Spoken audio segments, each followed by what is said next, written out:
제40차 보문산 난개발 중단 촉구 고함기도에 함께 하겠습니다. 함께 드리는 노래 부르신 뜻을 사는 우리 함께 부르겠습니다. 살아있는 모든 생명들과 애틋한 오감을 나누며 그 안에 깃든 주의 숨결 느낄 수 있게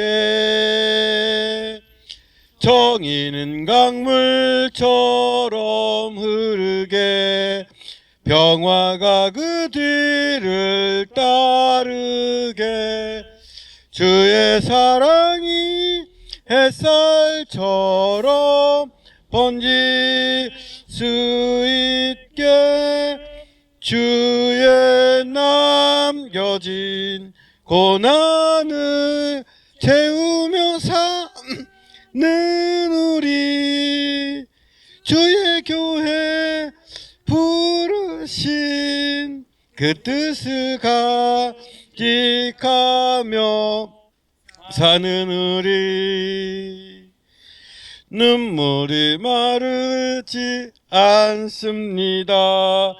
병든 이 땅을 고쳐주소서. 그보다 먼저 우리들을 씻어 주소서. 주의 남겨진 고난을 채우며 사는 우리 주의 교회 부르신 그 뜻을 간직하며 사는 우리 함께 드리는 기도 올리겠습니다. 이 세상을 창조하시고 생명을 주신 하나님, 주께서는 들짐승과 우는 까마귀 새끼에게도 먹을 것을 주시며 주님의 은혜로 참새는 제집을 얻고 제비도 새끼들 보금자리를 얻습니다. 우리는 들의 풀과 하늘의 새를 보며 생명의 신비를 배웁니다. 그러나 인간의 탐욕과 오만과 어리석음으로 땅은 훼손되고 하늘 흐려지고 바다는 오염되어 많은 생명들이 조용히 고통스럽게 사라졌습니다. 주여, 생명을 돈으로 바꾸는 인간들의 탐욕을 꺾으시고 공존과 공생의 땅을 파괴하는 난개발을 중단시켜 주옵소서. 보문산의 생명들이 전망대 아래서 신음하지 않게 하시고 생명의 보금자리가 케이블카로 갈라지지 않게 하시며 생명의 터전이 시멘트와 아스팔트로 뒤덮이지 않게 하옵소서.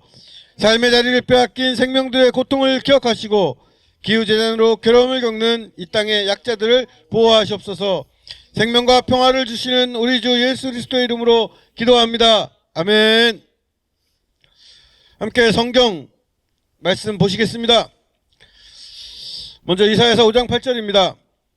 너희가 더 차지할 곳이 없을 때까지 집에 집을 더하고 밭에 밭을 늘려나가 땅 가운데서 홀로 살려고 하였으니 너희에게는 재앙이 닥친다. 창세기 2장 5절 말씀입니다. 주 하나님이 사람을 데려다가 에덴 동산에 두시고 그곳을 맡아서 돌보게 하셨다. 이 성경 구절로 탐욕의 도끼를 멈추고 생명의 숲을 보라. 전남식 목사님의 말씀이 있겠습니다.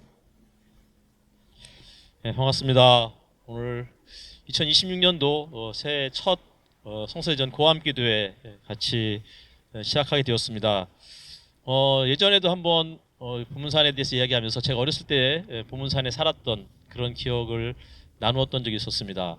보문산은 저에게 있어서는 그냥 어린 시절의 추억의 공간이었고, 여름에는 여름대로 또 겨울에는 겨울대로 또 그 지역에서 함께 어우러져서 살아가는 동식물들을 늘 마음에 두고 오랜 추억으로 지금까지 간직하고 있는 그런 산입니다. 그래서 사람들이 보문산을 보물산이다 뭐 이렇게 이야기들 하기도 하죠.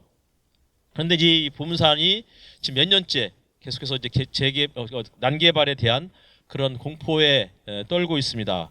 저는 보문산을 생각하면 지금도 어린 시절의 고향, 그래서 가끔씩 아이들을 데리고 그 보문산에 가면 어렸을 때 살았던 그 집, 그 동네가 이렇게 올려다 보이는데 그것을 바라볼 때마다 정말 가장 가난했고 가장 힘들었던 그 시절에 거기서 살았던 것이 저에게는 어쩌면은 아픔이면서도 또 한편으로는 그래도 고향이었구나. 그래서 이 산이 계속 오랫동안 모든 사람들을 품는 그러한 공간으로 지속되었으면 좋겠다라는 마음을 갖고 있습니다. 그리스 신화에 등장하는 테살리아 왕의 그 이야기를 우리가 잠깐 한번 나누려고 하는데, 에릭 직톨의 이야기입니다. 에릭 직톨이 어느 날 자신의 권력을 과시할 화려한 연회장을 짓기로 마음을 먹었습니다. 그는 건축자재를 구하기 위해서 숲으로 들어갔습니다. 그 숲은 곡식의 여신 데메테르가 아끼는 신성한 숲이었는데 그 중심에는 수백 년 된 거대한 참나무가 서 있었습니다. 그 나무는 단순히 큰 나무가 아니었습니다. 마을 사람들의 쉼터였고 그리고 숲의 유종들이 춤추는 생명의 중심이었습니다. 사람들은 그 나무에 깃든 신성을 두려워하며 가지 하나도 함부로 꺾지 않았습니다. 하지만 개발과 건축에 눈이 먼 에릭 시톤에게 그 나무는 그저 좋은 목재일 따름이었습니다. 그는 부하들에게 명령했죠. 저 나무를 당장 베어라. 부하들이 주저하자 그는 직접 도끼를 빼앗아 나무를 찢기 시작했습니다. 전설에 따르면 도끼날이 나무에 박힐 때마다 나무 껍질 사이로 붉은 피가 흘러내렸다고 합니다. 숲의 유종들이 비명을 지르며 애원했지만 에릭 직토는 멈추지 않았습니다. 심지어 그를 말리려던 충직한 하인의 목까지 단칼에 베어버리는 그런 끔찍한 또 만행을 저지르기도 했습니다. 그래서 그 거대한 숲이, 거대한 나무가 쓰러지자 어떤 결과가 일어났을까요? 그가 원하던 화려한 연회장이 완성되어서 행복을 누렸을까요? 그렇지 않습니다. 신은 그에게 가장 끔찍한 형벌을 내렸습니다. 바로 배고픔. 끊임없이 아무리 먹어도 그 허기를 채우지 못하는 그 배고픔의 형벌이었습니다. 산의 진미를 다 먹어치워도 배가 고팠죠. 왕실의 창고를 비우고 가산을 탕진하고 나중에는 먹을 것을 구하기 위해서 자신의 사랑한 딸까지 노예로 팔아버리는 그러한 끔찍한 저주를 받게 된 것입니다. 결국 그는 미쳐버렸고 자신의 팔과 다리를 뜯어먹으면서 비참한 최후를 맞이하게 되었습니다. 특정 인물이 떠오르는 그러한 대목이죠. 이사야 말씀을 보면 가옥에 가옥을 이으며 전투에 전투를 더해서 빈틈이 없도록 그 땅 가운데서 홀로 거주하려는 자에게 화가 있을 거다. 하나님께서 하시는 경고의 말씀입니다. 하나님은 당시 이스라엘의 부유층을 향해 진노하셨습니다. 집 옆에 집을 짓고 밭 옆에 또 밭을 계속 연이어지면서 빈틈을 만들지 않는 가난한 이웃이, 그리고 숲의 동식물들이 쉴 수 있는 틈을 마련하지 않는 그런 사람을 하나님께서는 반드시 심판하시겠다고 그에게 화를 선고하셨습니다. 그런 사람이 에릭 직톤이고 그런 사람이 우리 대전시의 이장호 시장이 아닐까. 보문산에서 그런 일들이 벌어지고 있습니다. 당장의 지역 경제 활성화라는 달콤한 음식처럼 보일 것 같지만 에릭 직톤의 배고픔이 채워지지 않듯이 개발의 욕망은 결코 만족을 모릅니다. 하나를 지으면 더 큰 것을 짓고 싶어 할 것입니다. 결국 숲이 사라진 회색 도시에서 그 피해를 누가 입겠습니까? 미세먼지를 마셔야 하고 폭염을 견뎌야 하고 정서적 쉼터를 잃어버린 우리 아이들, 그리고 그곳에서 살아가는 동식물들일 것입니다.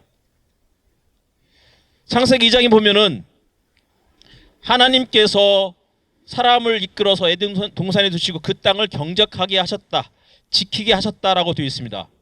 경작한다, 이 단어는 단순히 땅을 판다는 뜻이 아닙니다.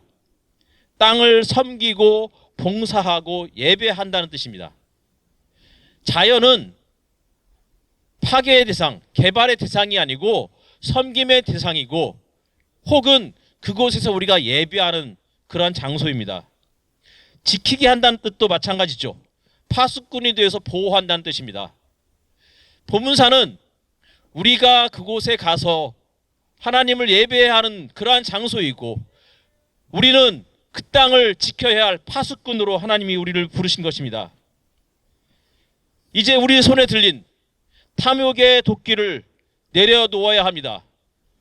에릭 슈턴의 그 탐욕의 도끼가 결국은 스스로를 미치게 만들었듯이 이장호 시장의 탐욕의 도끼가 스스로를 미치게 만들 뿐만 아니라 보문산의 난개발을 지켜보는 시민들을 힘들게 만들고 동식물들을 결국은 쫓아내는 끔찍한 결과를 만들어낼 것입니다.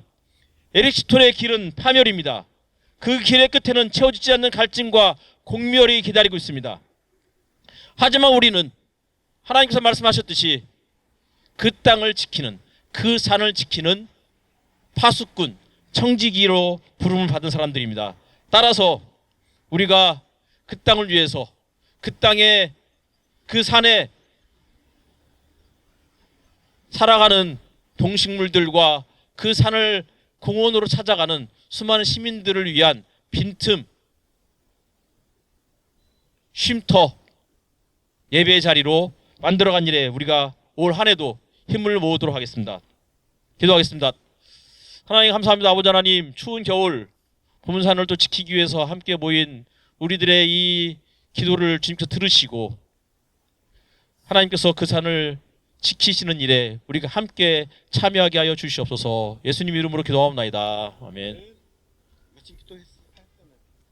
네, 이것으로 마치도록 하겠습니다.